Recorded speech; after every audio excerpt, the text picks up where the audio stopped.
కాలభైరవుడు ఎలా రక్షిస్తాడో కాశీపట్టణాన్ని వారాహి ఎలా రక్షిస్తుంది. నాకు జ్ఞాపకం ఉన్నంత వరకు రాజేంద్ర ప్రసాద్ ఘాట్ అనుకుంటాను కాశీలో.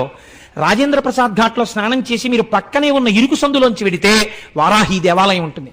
వారాహి మొన్న మనం శరన్నవరాత్రులు చేసినప్పుడు ఇక్కడ మనం పూజామందిరంలో పెట్టాం, మీరు చూశారు. ఆ అమ్మ సరస్వతీ స్వరూప, అమ్మవారి సర్వ సైన్యాధిపతి ఆవిడే. అటువంటి వారాహి చీకటి పడగానే కాశీపట్టణంలో తిరుగుతుంది.